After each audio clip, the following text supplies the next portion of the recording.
नमस्कार, सगरमाथा विशेषमा स्वागत छ। म रोहित भण्डारी। दर्शकवृन्द, प्रदेशसभा र प्रतिनिधि सभाको दोस्रो चरणको निर्वाचनको मिति नजिकिँदैछ। निर्वाचनको मिति नजिकिँदै गर्दा राजनीतिक दल र तिनका नेताहरू चुनावी परिणाम आफ्नो पक्षमा पार्नका लागि प्रयासरत छन्।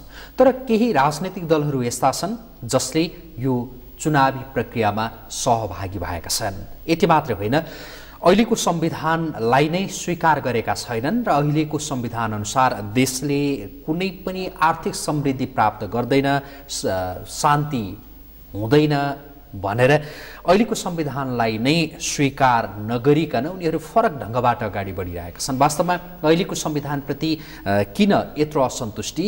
देश यसरी निर्वाचनको माहौलमा होमिरहँदा, सिङ्गो देश नै निर्वाचनमय भइरहँदा किन निर्वाचनमा भाग नलिने? हामी यही सन्दर्भमा केन्द्रित रहेर आज कुराकानी गर्दैछौँ बहुल राष्ट्रिय समाजवादी पार्टीका अध्यक्ष किशोर कुमार विश्वाससँग। स्वागत छ यहाँलाई। नमस्कार, धन्यवाद। आराम हुनुहुन्छ? पाछिकै छ। देश पुरै निर्वाचनमय भएको छ, यहाँहरूलाई कुनै मतलब छैन होइन यसप्रति? हेर्नुहोस्, नेपाली जनताले नेपालमा ४७ सालपछि 7वटा निर्वाचन हेरिसके। 3वटा संसदीय निर्वाचन हेरे, 2टा संविधान सभाका निर्वाचन हेरे, 2टा स्थानीय निकायको निर्वाचन हेरे र अहिले अर्को चुनाव ज्ञानेन्द्रको पनि, तपाईँको पूर्व राजा ज्ञानेन्द्रको पनि नगरपालिकाको चुनाव नेपाली जनताले हेरे र अहिले पनि तपाईँको नयाँ निर्वाचनको एउटा प्रहसन, कर्मकाण्डी निर्वाचनको नाममा निर्वाचन गरेर आउने एउटा प्रहसन होइन, नौटङ्की भइरहेछ होइन। यो निर्वाचनले उहाँहरू त यसलाई भन्नुहुन्छ, संस्थापक शक्ति पार्टीहरूले भन्नुहुन्छ यो घोषित अत्याधिक 2/3 बहुमत सभासदद्वारा घोषित संविधानको कार्यान्वयन र स्वामित्व हो। हामी प्रश्न गर्न चाहन्छौँ नेपाली जनतालाई साँची राखेर कि यो संविधानले, यो प्रतिनिधि सभा र प्रदेश सभाको संविधानले के नेपाली जनताको अन्तर्विरोध समाधान होला त? हुँदैन। तपाईँले एउटा शब्द प्रयोग गर्नुभयो, नौटङ्की होइन, अर्को पनि प्रयोग गर्नुभयो, प्रहसन। किन नौटङ्की, किन प्रहसन? बडा स्पष्ट छ। हेर्नुहोस्, खिलराज रेग्मीद्वारा गराइएको संविधान सभा 2 को सभासदहरूले बनाएको संविधान हो।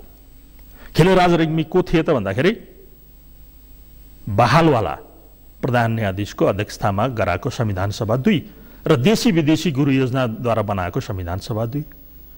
त्यही संविधान सभा 2ले बनाएको संविधानको उहाँहरू कार्यान्वयन र स्वामित्वको कुरा गर्नुहुन्छ। हेर्नुहोस्, विगत 250 वर्षदेखि नेपाली जनतामा जुन अन्तर्विरोधहरू छन् त्यो छर्लङ्गै छन्। हेर्नुहोस्, किन 47 सालमा एक किसिमको एउटा एक थान संविधान जारी भयो, त्यो संविधानलाई अस्वीकार गर्दै 2052 सालमा सङ्क्रमणकालीन र युद्ध सुरु भयो। हेर्नुहोस्, निर्वाचन भएन, निर्वाचन घोषणा गरेका थिए अहिलेकै बहालवाल प्रधानमन्त्रीले, तर निर्वाचन हुन सकेन। कारण के हो भन्दाखेरि नेपाली समाजको अन्तर्विरोधहरू छन्। त्यो भनेको जातीय, वर्गीय, क्षेत्रीय, लैङ्गिक अन्तर्विरोधहरू छन्। के यो पहिलो दोस्रो संविधान सभा र अहिलेको संविधान सभा र हिजो गरेको स्थानीय निकायको चुनावले त्यो अन्तर्विरोधहरू समाधान गर्छ? गर्दैन।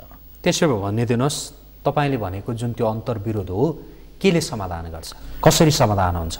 हो, अब रह्यो भन्दाखेरि प्रश्न आयो, अब नेपाली समाजको अन्तर्विरोध ती त हिजोका कथित प्रजातन्त्रवादीहरू भन्नुहोस् या कथित वामपन्थीहरू भन्नुहोस् या हामी स्वतन्त्र ढङ्गले उठाइरहेको पहिचान प्रतिनिधित्व प्रदेशका सवालहरू उठाइरहेका पार्टीहरू र नागरिक समाजहरूले भनेका कुराहरूलाई अब समाधान कसरी गर्ने भन्ने यसको वैज्ञानिक मेकानिजम के हुन सक्दछ भन्दाखेरि प्रमुख पार्टीहरूले त्यहाँबाट चुके। प्रमुख पार्टीहरूको जुन दायित्व थियो जनअपेक्षा अनुसार, जनादेश अनुसार, त्यो प्रमुख पार्टीहरू चुकेर एउटा तपाईँको डिफङ्सन रोड म्यापमा, डिस्कोर्समा मुलुकलाई अगाडि बढाइरहेछ।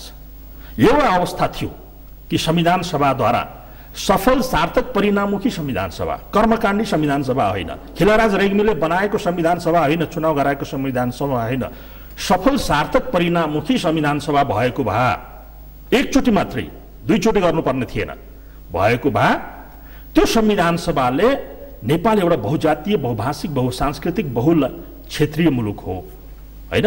नेपालमा 125 जाति जनजातिहरू छन्, भाषाभाषीहरू छन्, तर अहिले ती भाषाभाषी जातिहरूका अन्तर्विरोधहरू समाधान गर्ने अवस्था चुक्यो मुलुकले। र अब के तपाईले भनेको अबको विकल्प के भन्दाखेरि यथास्थितिमा र यो ढङ्गको डिस्कोर्सबाट बहुआयामिक द्वन्द्वतर्फ जान्छ। हामी द्वन्द्वतर्फ जान्छौँ। हामी आफ्ना सवालहरू उठाएर हामी आफ्ना कुराहरूलाई लिएर नयाँ पोलिटिकल डिस्कोर्समा जान्छौँ। यो मङ्सिर 21 गते पछि यो 2/3 सरकार बन्ला या सामान्य बहुमतको सरकार बन्ला। ठिक छ, त्यतातिर एकछिनमा जाउँला। यहाँसँग मैले सोधेको चाहिँ जुन अन्तर्विरोधको कुरा गरिरहनु भएको छ नि, त्यसबाट निस्किने उपाय चाहिँ के त? तपाईहरुसँग के छन्, के गर्नु पर्यो भन्ने कुरा हो तपाईहरुको? हाम्रो भनाइ बडा प्रष्ट छ। बहुराष्ट्रिय सम्मेलनमा जानु पर्यो, बहुराष्ट्रिय सभामा मुलुक जानु पर्यो। एकल राष्ट्रिय सभा र एकल राष्ट्रहरूले गर्ने गराउने निर्णय निष्कर्षहरूले बहुआयामिक द्वन्द्वतर्फ जान्छ। कस्तो बहुराष्ट्रिय सभा? बहुराष्ट्रिय सभा भनेको बडा league of first nations. Nepal बहुराष्ट्रिय राज्य हो भनेको नेपाल बहुजातीय, बहुभाषिक, बहुसांस्कृतिक मुलुक हो। हेर्नुहोस्, नेपाल चीनमा जस्तो एकल राष्ट्रिय राज्य होइन। र अहिलेको जुन किसिमको तपाईको संविधानको तपाईको शासकीय स्वरूप र राज्य पुनर्संरचना छ हैन, जसरी 5 प्रदेशको नाममा जसरी तपाईको महेन्द्रीय राष्ट्रियवादीका आधारमा जसरी 5 प्रदेश बनाइयो, हिजो पञ्चायतमा 5 विकास क्षेत्र थिए, अहिले 7 बनाइयो।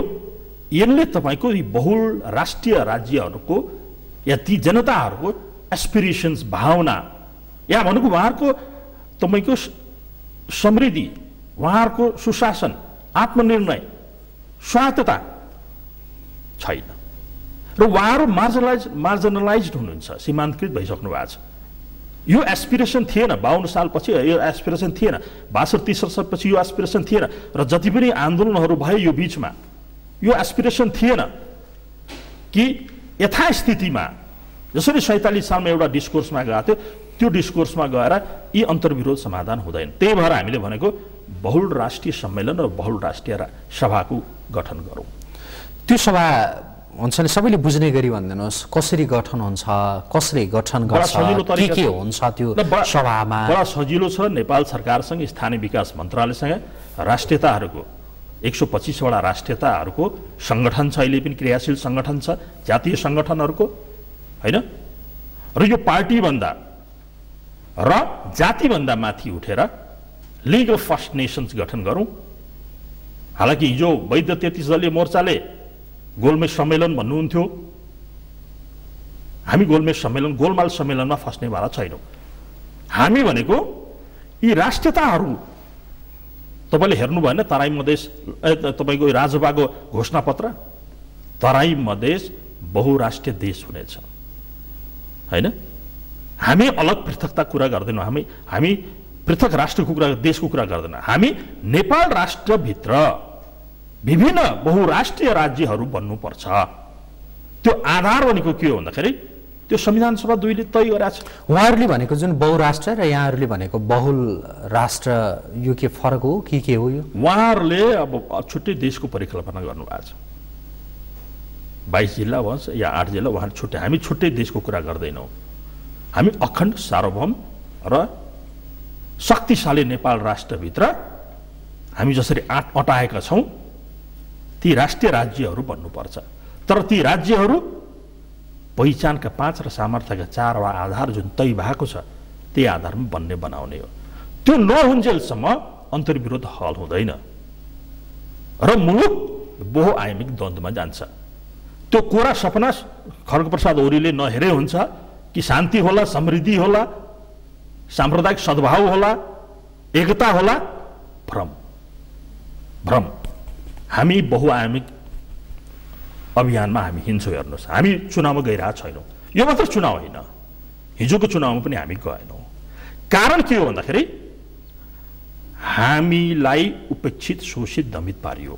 हाम्रा सबै कुरा लुटिए। हेर्नुहोस्, भाषा, संस्कृति, वेशभूषा, जल, जङ्गल, जमिन, ती कुरा हामी रिभाइभ गर्न चाहन्छौँ। कहाँ लुटिए, कसले लुट्यो, यो अलिकति कस्तो कुरा भइरहेछ भनेदेखि अलिकति खुलेर भनिदिनुहोस्। बडा प्रश्न मैले बारम्बार भन्ने गरेको छु एकदम सञ्चार मिडियामा विगत 10 वर्षदेखि। तपाईँको राज्यको संरचना हेर्नुहोस् न, राज्यको निकाय अङ्ग तहहरू हेर्नुहोस् न, कार्यपालिका, न्यायपालिका, व्यवस्थापिका अनि सञ्चार सुरक्षा संयन्त्र मिडियामा हेर्नुहोस् न, एकल जातीय हालिमुहाली, एकल जातीय प्रभाव पहुँच छ। यही हो democracy. Is this a democracy? यो डेमोक्रेसी होइन नि, यो लोकतन्त्र होइन नि। लोकतन्त्रको नाममा बहुसंख्यक जातिहरूलाई सीमान्तकृत गर्ने, मार्जिनलाइज गर्ने, यो असम्भव छ। तपाईँ एकल जातीय प्रभाव छ भनेर भन्नुहुन्छ, के आधारमा भनिरहनु भएको छ? ताकि हामीले देख्दाखेरि त्यस्तो देखिँदैन होइन। विभिन्न जात जातिका व्यक्तिहरू जो सरकारमा पनि देखिन्छ होइन, न्यायपालिकामा पनि देखियो। म तपाईँलाई सानो उदाहरण दिन्छु है। 38-39वटा कार्यकारी प्रमुख भयो नेपालको होइन। एउटा मरिचमान सिंह श्रेष्ठ बाहेक सबै खस आर्यहरू भयो। खस आर्यहरू मात्रै नेपाली हुन्। म यतातिर लामो बहसमा जान चाहन्न आजको दिनमा। किन जान चाहन्न भन्दाखेरि म तपाईँको यो समन्वय गर्ने पक्षमा छु। म तपाईँको यहाँ भर्टिकल डिफ्रेन्सेस गर्ने पक्षमा छैन। हामी विन विन गर्ने गराउने पक्षमा छ। यदि लोकतन्त्र छ, यदि गणतन्त्र छ, वास्तविक लोकतन्त्र गणतन्त्र छ, अद्यावधिक चुनावको कुरा गर्नुहुन्छ उहाँहरू होइन। तर यसरी तपाईँको कर्मकाण्डी ढङ्गले जसरी पञ्चायतमा चुनाव गराए र 47 सालमा जसरी चुनाव गराए, यसले द्वन्द्व समाधान गर्दैन, शान्ति समृद्धि ल्याउँदैन। आज मुलुकको यो दुरवस्थाको कारण महेन्द्रीय सोच चिन्तनका कारण हो। हेर्नुहोस्, योबाट माथि उठ्नु पर्यो, योबाट माथि उठ्नु पर्यो। तपाईँ लोकतन्त्रको नाममा, मार्क्सवादको नाममा, लेनिनवादको नाममा, माओवादको नाममा, उदारवादको नाममा, जनवादको नाममा, साम्यवादको नाममा एकल जातीय राष्ट्रिय प्रभुत्व प्रभाव जुनसुकै बातका कुरा गर्नुहोस्। भनेको सबै जातिले के पालै पालो नेतृत्वमा पुर्याउने भने हो कि तपाईँहरूले, कि कसरी के गर्ने भने हो? यो चाहिँ बडा प्रश्न छ। हेर्नुहोस्, नेपाल बहुजातीय हो कि होइन, नेपाल बहुभाषिक हो कि होइन, नेपाल बहुसांस्कृतिक हो कि होइन, नेपाल विविधता सहितको भौगोलिक मुलुक हो कि होइन? तपाईँ नेपालको भौगोलिक र डेमोग्राफी हेर्नुहोस् न। अनि तपाईँले 5-6वटा संविधान बनाउनु भयो। राणाहरूले बनाए, पञ्चायतमा बन्यो, 47मा बन्यो। अहिले यो तपाईँको खिलराज रेग्मीद्वारा गरेको संविधान सभा 2ले बनायो, अन्तरिम संविधान बनाउनु। अहिलेको संविधानभन्दा धेरै प्रगतिशील अन्तरिम संविधान थियो। हेर्नुहोस्, त्यतिखेर हामीले केही प्रति जलाएर हामीले आन्दोलनमा गएका थियौँ 64 सालमा। धेरै प्रगतिशील छ। तर अहिलेको संविधान बन्नुहोस्, यो संविधान त ऐना हुनुपर्छ नि त। संविधान भनेको नेपाली जनताको ऐना हुनुपर्छ नि त, मिरर हो नि त। त्यो पनि डेमोक्रेटिक संविधान, अटोक्रेटिक संविधान होइन। डेमोक्रेटिक संविधान त नेपाली जनता प्रष्ट देख्नुपर्छ नि। तपाईँ हेर्नुहोस् त, त्यहाँका विभिन्न प्रावधानहरू हेर्नुहोस्। संविधान घोषणा गरेको केही महिनापछि 2टा संशोधन गर्नुभयो, केही आन्दोलन भयो, संशोधन प्रस्ताव विफल भयो, अनि केही तपाईँको होइन खोक्रा राष्ट्रवादीका नारा दिन संविधान संशोधन हुँदैन। हाम्रो भनाइ के हुन्छ भने, हामी फेरि यो संविधान संशोधन हुँदैन भने महाभारत हुन्छ, पुनर्लेखन गर्नुपर्छ लाइनमा भनेको होइन है। त्यो हाम्रो लाइन होइन। कुरो चाहिँ महाभारत हुन्छ भन्ने, अनि लुरु संविधान कार्यान्वयन समितिमा गर्न, तपाईँको स्थानीय निकायको चुनावमा पनि जाने, प्रदेश र प्रतिनिधि सभाको चुनावमा पनि जाने, अनि बुर्जुवा राजनीतिमा जाने हाम्रो लाइन होइन। हाम्रो भनेको के भन्दा एउटा अवसर आएको थियो। हेर्नुहोस्, त्यो धन्यवाद दिनुपर्छ। ती जनयुद्धकालमा भएका शहीदहरूलाई सलाम हामी गर्छौँ। कमसेकम मुलुकलाई एउटा अवस्थामा पुर्याएको थियो। तर त्यही तपाईँ एकल राष्ट्रिय चिन्तन र सोचका कारण त्यो एस्पिरेसन जुन भावना थियो शहीदहरूको, त्यो पुरा भएन र नेकपा माओवादी फुट्दा फुट्दा अहिले सकिएको अवस्थामा छ र अहिले विलयीकरणमा गएको छ। ठुलो धोका भयो, ठुलो घात भयो मुलुकको लागि। र अहिले फेरि तपाईँको टालटुले पोलिटिकल राजनीति हुँदैछ, टालटुले राजनीति होइन। हामी त अहिलेको राजनीति जुन पार्टीहरूले नेतृत्व गरेका छन्, हेर्नुहोस्, यसका हजारौँ तपाईँको डिफेक्टोहरू हामी उसले गराउन सक्छौँ। प्रधान न्यायाधीशमाथिको तपाईँको महाअभियोग एनसेल प्रकार मतलब त्यस्ता कैयन छन् नेपाली जनताले अहिले त यो पार्टी भनेको कस्तो भयो भने नि पेशा भएको छ व्यापार व्यवसाय भयो अहिले यो चुनावको मुखमा ब्रह्मलुट चाहिँ हेर्नुहोस् लोकतन्त्रको नाममा जनताको अभिमत लिने नाममा समानुपातिकमा नाम राखेको नाममा अरू प्रष्ट रूपमा म तपाईँलाई भन्नु अहिलेको चुनाव नेपाल निर्माण व्यवसायी सङ्घका ठेकेदार नेपाल उद्योग वाणिज्य महासङ्घका उद्योगपति व्यापारी नेपाल चेम्बर अफ कमर्सका नेताहरू नेपाल परिसङ्घका अध्यक्ष विनोद चौधरीका अरू प्याप्सन एनप्याप्सन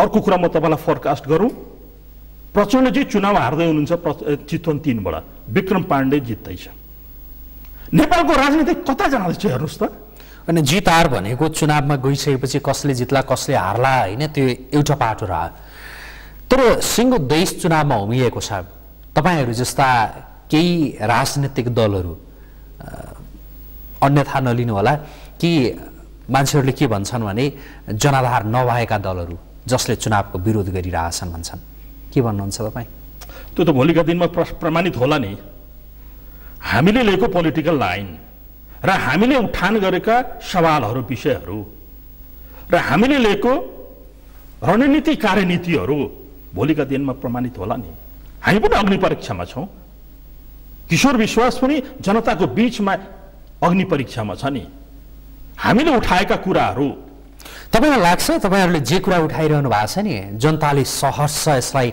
स्वीकार गरेका छन् भन्ने लाग्छ एकदम उच्च मनोबलका साथ नैतिकताका साथ नेपालमा रहेका सीमान्तकृत वर्ग जाति क्षेत्र म तपाईँलाई थोरै जानकारी गराउँ शेरबहादुरजी चौथो प्रधानमन्त्री हुनुहुन्छ सुदूरपश्चिमको हुनुहुन्छ अहिलेको चुनावमा पहिलो चरणको चुनावमा त 65% मतदान मात्रै भयो हेर्नुहोस् तपाईँकै जनमतले देखाइरहेछ मिडियाको जनमतले देखाइरहेछ यो चुनावप्रति जनताको कुनै मोह छैन यति गरिबी छ बेरोजगारी छ शेरबहादुरजीको का मतदाताहरू सबै तपाईँको बोर्डरमा पारी गरेर लाइन लगाएको छ जनताप्रति जनताहरू कति वितृष्ट भएको छ नेताकै क्रियाकलाप मैले भनेको हामी त्यही भनेको छौँ नेपाल राष्ट्रभित्रका सीमान्तकृत बहिष्कृत जाति वर्ग क्षेत्रको कुरा हामी उठाइरहेको छौँ म आफ्नो श्रीमतीलाई सभासद बनाऊ र सानोलाई स्वकीय सचिव बनाउने मेरो अभियान होइन हेर्नुहोस् र ब्रह्मलुट गर्ने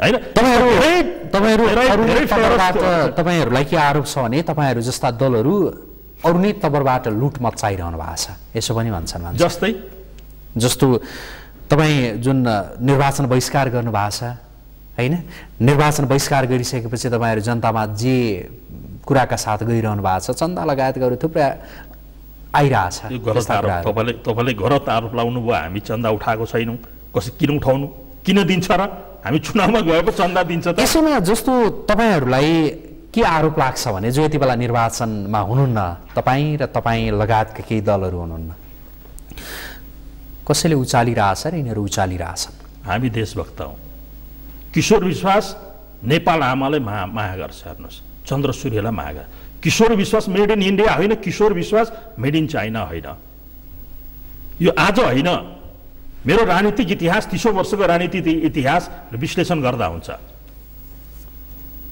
किशोर विश्वास देशभक्त हो एउटा तराईको आदिवासी देशभक्त हो किशोर विश्वास र मैले जति जे काम गरेको छु राज्यको एउटा सुको नलिएर राष्ट्रहित र जनहितमा काम गरिरहेको छु हेर्नुहोस् र अग्रगमनको पक्षमा काम गरिरहेको छु जनताले हेर्नेछन् जनताले हेरिरहेछन् मेरो भनाइ सरकारको विषय के हो भन्दाखेरि यो चुनाव जसरी भइरहेछ र जसरी गराइएको छ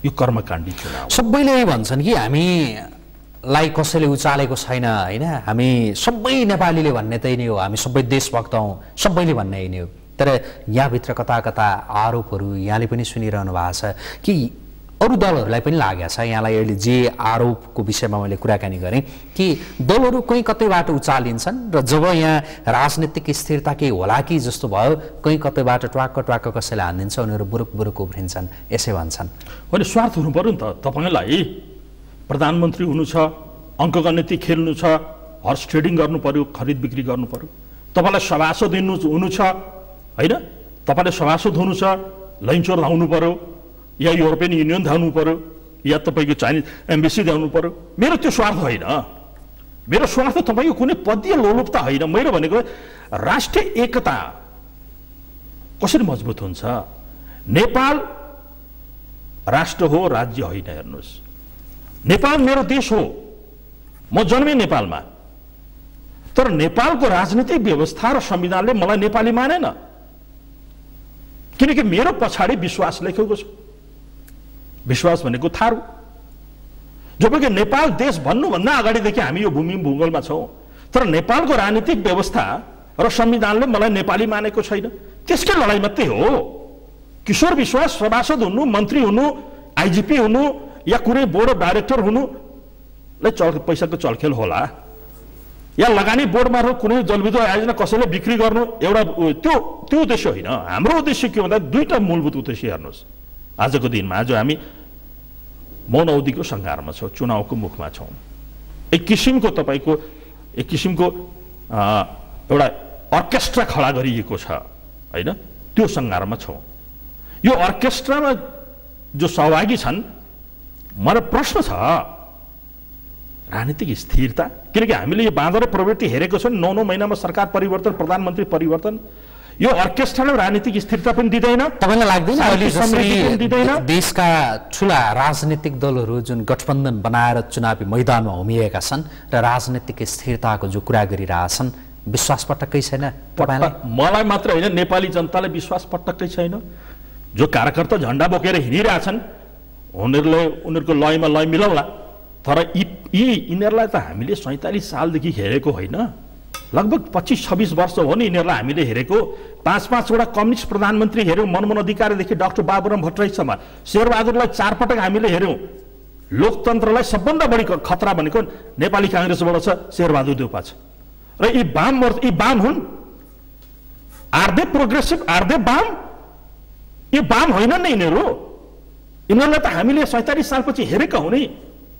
हेर्न बाँकी थियो प्रचण्डलाई, बाबुराम भट्टराईलाई, वैद्यलाई, तर उहाँहरू फेल खानुभयो। जुन त अब पनि यो राजनीतिक एजेन्डा, राजनीतिक मुद्दा हुन्छ नि, राजनीतिकका नाममा जे शब्दहरू जुन बजारमा सुनिन्छ, जनतालाई खास भन्ने हो भने त्यति धेरै यो विषयमा धेरै सुन्न मन छैन। अब जुन आर्थिक समृद्धि यो जनताको चाहना हो, तर तपाईँ जुन बहुराष्ट्रिय सभाको कुरा गरिरहनु भएको छ, अहिलेको राजनीतिक व्यवस्था भनौँ न, अहिलेको संविधान, यो प्रति नै तपाईँहरू सन्तुष्ट हुनुहुन्न। अब देश यसरी कहाँ पुग्ला, के होला? सधैँ चक्रव्यूहमा मात्रै रुमल्लिरहने हो देश? सही कुरा गर्नुभयो, बडा सही कुरा अहिले गर्नुभयो। यो राजनीतिक गोलचक्करमा मुलुकलाई फसाइराख्ने र मुलुकलाई तपाईँको एउटा आयातकर्ता मुलुक बनाउने, गरिब मुलुक बनाउने होइन, र सारा युवाहरूलाई बाहिर पठाउने, यही गोलचक्करमा नेपाल र नेपालीलाई राख्ने कि यो उदयमान दुईटा राष्ट्रको बीचमा हामी नेपाल पनि एउटा तपाईँको स्वाभिमान, सशक्तिशाली र स्वाधीन र समृद्ध नेपाल र नेपाली भन्ने प्रश्न हो। सही प्रश्न तपाईँले गर्नुभयो। तर यो प्रश्न फेरि मलाई के छ भन्दा तपाईँ मार्फत जनता, यो चुनावले यो नेपालले पार लाउला? त्यसो भए तपाईँ भनिदिनुहोस् कि तपाईँ जे प्रश्न गरिरहनु भएको छ नि, यो चुनावले पार लगाउला, अहिलेको संविधानले पार लगाउला, जसरी सोधिरहनु भएको छ, तपाईँले नै भने जस्तो त्यो बहुराष्ट्रिय सभा हुने बित्तिकै चाहिँ यो देश एकदम समृद्ध, सम्पन्न, जनताको आयस्तर, व्यापक परिवर्तन त्यो हुन्छ? तपाईँसँग चाहिँ के छ आधार? हामीसँग योजना छ, हामीसँग कम्प्रिहेन्सिभ एक्सन प्लान छ, योजना छ। हेर्नुहोस्, जबसम्म 3 करोड नेपालीलाई, पहिलो कुरा, जबसम्म 3 करोड नेपालीलाई यो मुलुक मेरो हो, नेपाल मेरो हो, यो राष्ट्र मेरो हो भन्ने भावना भित्रबाट आउँदैन, त्यो भित्रबाट हामी जगाउने प्रयास गर्दैछौँ। त्यो गरेनन् यिनीहरूले। पहिला त यो राष्ट्रियताको भावना प्रत्येक नेपाली नागरिकलाई आउनु पर्यो, पहिलो कुरा। राष्ट्रियताको विषयमा जनतालाई, नेपालीलाई हुन्छ नि त्यो भावना जगाइरहन आवश्यक छ। प्रत्येक नेपालीमा राष्ट्रिय भावना हुन्छ नि, प्रत्येक म नेपाली हुँ, यो राष्ट्रप्रति मलाई त्यति तपाईँको दृढता छैन। किन छैन भन्दा यो राष्ट्र र यो नेपालले मलाई न्याय गरेन नि, मलाई त उपेक्षा गर्यो, अपमान गर्यो, बहिष्कृत गर्यो नेपालले। अनि मेरो कसरी राष्ट्रियता बन्छ? जबसम्म मलाई संविधानमा र राज्यको मूल प्रवाहमा हैन जाति वर्ग लिङ्ग र रङका आधारमा विभेद गर्दैन भन्ने कारण हुँदैन, तबसम्म मलाई रियलाइज कसरी हुन्छ? त्यसैले मैले हामीसँग कम्प्रिहेन्सिभ एक्सन प्लान छ नेपाललाई मजबुत राष्ट्र बनाउन र समृद्ध राष्ट्र बनाउन हामीसँग एक्सन प्लान छ। हेर्नुहोस् वर्ग जाति रङ्ग ठिक छ, हामीसँग धेरै समय छैन।